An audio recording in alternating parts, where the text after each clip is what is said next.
Okada Akira quickly gets a grab of his surroundings and he steals the clothes of a dead soldier. Okada Akira already knew that the Evolution Society is wicked, but he never considered them stepping so low and backstabbing him. They wanted to swallow up both the Necromancer and him in one fell swoop. Okada Akira gets on a rooftop and realizes that the tables have already turned on the Japanese army. He is thinking about how he can escape back to the mainland, but at the same time someone approaches him from behind to ask him if he is planning on escaping alone. This person turns out to be Suzuki Ren, and he unsheathes his sword. Okada Akira says that he thought Suzuki Ren died, but he was actually waiting for him. Suzuki Ren says that he knows the skill Okada Akira used to resurrect himself. It's a legendary consumable type skill, and it can be only used one time, and it's known as monsterization. Okada Akira says that Suzuki knows about it since they completed the hidden stage Monster City together. Suzuki Ren says that it was actually his hidden quest. Okada Akira refutes it by saying that there is no mine or yours between friends. Okada Akira slowly unsheathes his sword as he asks Suzuki if he will let him go now. Suzuki Ren says that he cannot do that since he is planning on cutting ties with bad friends. Okada Akira powers up as he is thinking that it is the perfect time for him. He don't have much mana left because he just resurrected, and he may be able to use just one or two big skills. Okada Akira knows well that Suzuki just appeared now because he knows about this fact as well, and he is looking different from the Suzuki Ren who would never kill a person. Okada Akira uses lightsaber skill as he mocks Suzuki Ren by saying, "You could have gotten so much stronger if you had not met me here." Suzuki Ren easily parries all of lightsaber projectiles. He even manages to land a cut on the cheek of the Okada Akira. Okada Akira is in shock as Suzuki Ren was not able to use skills before, and now he just deflected his attack with his raw power. Suzuki Ren says that the name of the skill lightsaber is grandiose, but it's only a high-speed strike.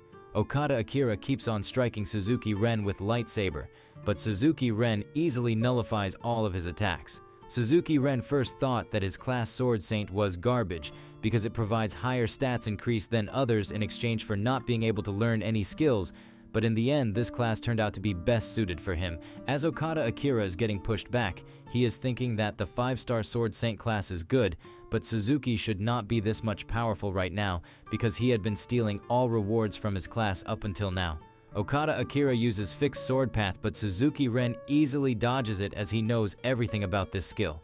Not just this one, but Suzuki Ren knows about all skills of Okada Akira, and he ends his bad friendship by cutting Okada Akira. As Okada Akira is being cut down, he tells Suzuki Ren that his friends are still alive. This shocks Suzuki Ren, stopping him in his tracks. But this turns out to be a trick, and Okada Akira uses footprint tracking to get behind Suzuki Ren. Okada Akira tries to strike Suzuki Ren from behind, but he gets struck down before he can land his strike. Finally, the head of Okada Akira is severed from his body. Suzuki Ren says that Okada Akira is so predictable, and he always uses same skills. He further says that Okada Akira is not using swordsmanship, but he is only following a program that always gives the same output. On the other side, the Japanese army have been getting wrecked from every direction. Even some of their main fleets have been drowned. The remaining Japanese players give up as they raise the ceasefire flag. A notification pops up informing everyone that the Korean server is the final victor of this battle. Rewards will be distributed according to the contribution of the players. Sungwoo got the first place in this war, and he got 30 million gold coins, and as an additional reward, a title by the name of War Hero is given to him. This title increases all stats of Sungwoo by 2 points. Fatty from Hwarang Guild asks Sungwoo if it is all over. Sungwoo says that it's not over since they only won the first Japan versus Korean battle, and they don't know if the Japanese or the Evolution Society have other forces somewhere in Korea. Prosecutor orders his men to mobilize the troops and search everywhere. They need to pay close attention to any signs of the Evolution Society. He further says that the Evolution Society will try to hide once again since they have made a huge mistake, but they must pull them out now since they have poked out their heads. Ansuk-gu says that ignoring these guys is same as raising terrorists, and Liberation Guild is well aware about their nature. Liberation Guild along with the minions of Sungwoo start searching every nook and cranny. Everyone is trying their best to find the lair of these parasite-like bastards. Another server quest by the title of Second Korea and Japan War for Revenge begins. It's a war-type quest, and the rewards will be announced later on. Due to the Japanese server invasion, the First Japan and Korea War broke out, but in the end, it was the Korean server who raised the victory flag. and this time an opportunity to counterattack has been given to the Korean server. Whether the long bad relationship between two servers should be cut through bloodshed or calmly forgotten, it will be decided according to the choice of the Korean server. In case of giving up on the counterattack following the server representative's decision, the quest will end. Another notification pops out as Sungwoo and his party were discussing their future plans. For an excited face-off, special rules will be applied. The contents of the rules are as follow. First, the Korean side will be given counterattack perks. Sungwoo, who is the representative of the Korean side, can use confirm location on the enemy forces and use fast travel to that location. Second, anyone can support the opposing server and he will be given an opportunity to transfer to the opposing server. Third, the entire quest process will be broadcasted live to the world through the official channel. Sungwoo is thinking that this fast travel and confirm location are both perks suitable for sneak attacks. Sungwoo uses confirm location and a huge map pops out in front of him. The location of the enemy forces is now marked on the map. Sungwoo may pick one among the marked locations and open a hypergate for fast travel, and he has only one chance remaining. The map is showing that the Japanese troops are on Tsushima Island, and Sungwoo is thinking that maybe this is the place where Yamato Guild forces are located. The fact that Sungwoo can move directly into enemy forces' main base is not bad, and this is the optimal time to attack them since their main expeditionary force got destroyed and their main base must be defenseless. But there is another problem. It turns out that there are some enemy forces marked in a city called Daejeon in Korea. He is thinking that maybe this is the place where the Evolution Society is. They did a good job hiding all this time, but their main base got exposed through this quest. Hanho asks Sungwoo about what they should do now, and if they are going to invade the headquarters of the Yamato Guild. Sungwoo refutes it by saying that the Yamato Guild's forces are in tatters, and it will take a long time for them to recover from this blowback. But the Evolution Society is on a different level. Those bastards are like cockroaches. If they don't end them now, they will never know where they will lay their eggs again and multiply. Sungwoo and his guild members start preparing to return to their base. Prosecutor asks Sungwoo if he is returning to Suwon town, and Sungwoo replies with a yes. Prosecutor is pissed at the Evolution Society, and he says that he will put all of his effort into finding the Evolution Society. Sungwoo already found out their location, but he cannot reveal it to anyone since it will ruin their surprise attack. He can trust the prosecutor, but the main problem is that the Evolution Society has good informants, so they might hear about it. Catching them off guard using fast travel is the best way for now, but he needs to save it for the future, since he will be soon going to the Tsushima Island using it for the Second Japan and Korea War. Sergeant Kim tells everyone to get back to the helicopter so they can return back to their homes. Sungwoo informs Ji Soo-yeon that they will quietly separate from them on their way back to Suwon. From there on, they will infiltrate the headquarters of the Evolution Society. Ji Soo-yeon says that she hopes that this time they will not face any obstacles like before. Before they can board the helicopter, someone calls Sungwoo from behind. This person turns out to be Sword Saint Suzuki Ren, and he thanks Sungwoo for everything. Hanho asks him if he is thanking them for knocking him out and dragging him everywhere. And Suzuki Ren says that he is thankful to them for just letting him live. They even lent him a wyvern so he can return to the Japanese mainland. Sungwoo tells Suzuki Ren that there are low chances, but he should look for his comrades after he returns to Japan since he is not sure about the scene he saw, if it was before coming to Korea or after it. Suzuki Ren thanks Sungwoo from the bottom of his heart. Sungwoo is thinking that they need hope in these dire times, and if his comrades are alive, then they can keep the Yamato Guild in check. The helicopter flies off as Sungwoo is thinking that the only thing left for them to clean up is the Evolution Society. On their way back to the Suwon town, Sungwoo and his party quietly departed from the main group. They are moving silently through jungles so no one can notice them. After some time, they come very close to their destination. They are almost at the base of the Evolution Society, but the roads in this part are barely visible due to no maintenance, which explains why they have not been exposed yet. According to the map, the main base should be right here, but Sungwoo can't see anything. All of a sudden, Ji Soo-yeon quickly pulls Sungwoo down. Sungwoo asks Ji Soo-yeon if she saw something, and Ji Soo-yeon replies by saying that she did not saw anything, but there is definitely something in front of them. Ji Soo-yeon pushes her hand forward, and all of a sudden she touches a hidden barrier which reveals a base behind it. A notification pops up telling them that they have stepped into the curtain of illusion. The reality that was not visible from the outside is now revealed. Ji Soo-yeon says that there was some sort of cloaking device around this base. Beastmen and players are mixed in this base, and it seems like this used to be a military base. Maybe there was an internal fight between the Evolution Society since all beastmen have leashes around their necks. They also witness a experimental subject they previously saw at Pyeongtaek. Sungwoo is wondering about how many lives they must have sacrificed in order to make that thing. There are some huge capsules in the base with a lot of human players in them. Ji Soo-yoon says that these crazy Evolution Society bastards have crossed every single line.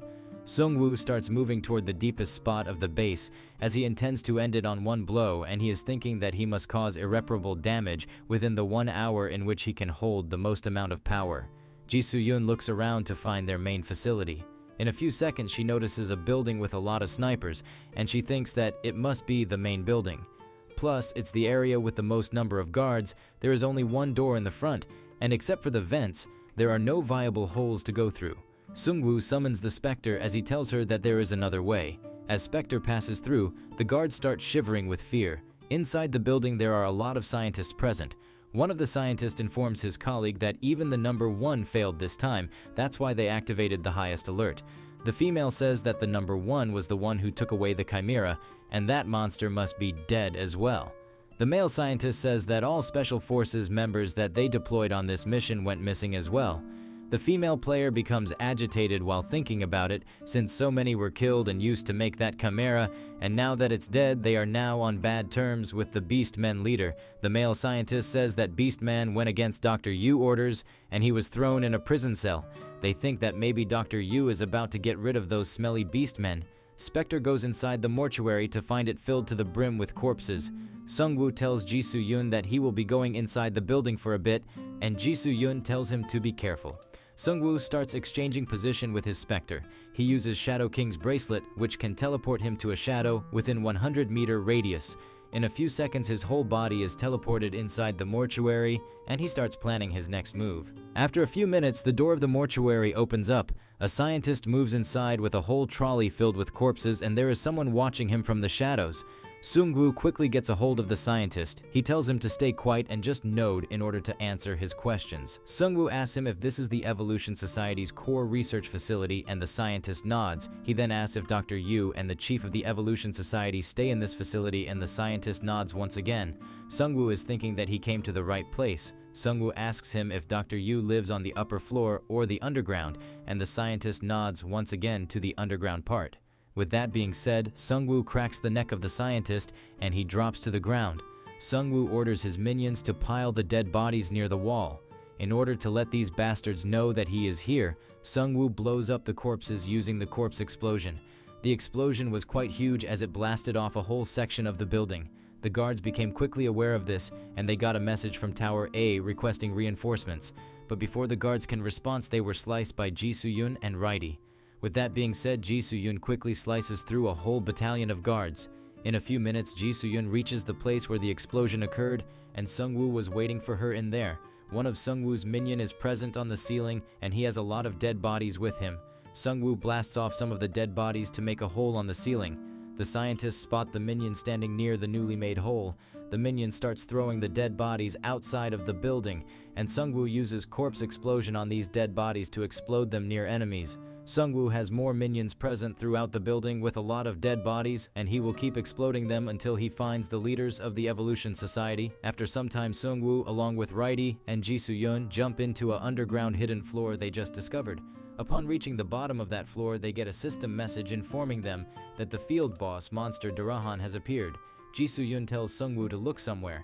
It turns out there are some beings held captive in test capsules, and there are white chains binding them. These white chains look like they contain divine magic. One of the beings puts his hand toward the capsule.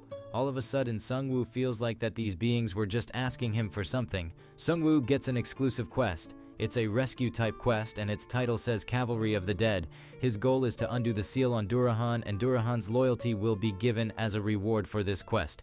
Its description says, Field boss monster Durahan, detained in a remote location, has sensed the powerful authority of death within you and is asking to be rescued. On rescuing Durahan, he will voluntarily become your bloodkin and swear eternal loyalty to you. If the seal is not undone by his hands, then Durahan will not follow him. There is a personal message from Durahan stating, as expected from the Necromancer, he came to save me. Sungwoo tries to approach the capsule, but he cannot do anything. he gets a notification stating divine power rejects your approach. In case of direct contact with the substance, he will take damage. Ji-soo-yeon uses her sword/skills on the chains in order to break them, but it didn't even leave a single scratch on the chains, and Sung-woo is thinking that he needs a different method in order to break Durahan free from these chains. The chains are connected to another room and Sung-woo decides to go there. As soon as he opens up the door, there are a lot of crossbowmen waiting for him and they open fire. But they are not fast enough as Ji-soo-yeon parries all of their bolts. The crossbowmen are in disbelief as all of their bolts got parried while the mages start preparing some divine magic. The mages make up a lot of divine spells and Sung-woo is thinking that these guys only thought of him while making these strategies. But Ji-soo-yeon is much scarier inside a limited space like this one. While the whole building is shaking from the explosives and skirmishes, there is someone locked up in a prison who is not sure if this uninvited guest will prove to be good or bad for him.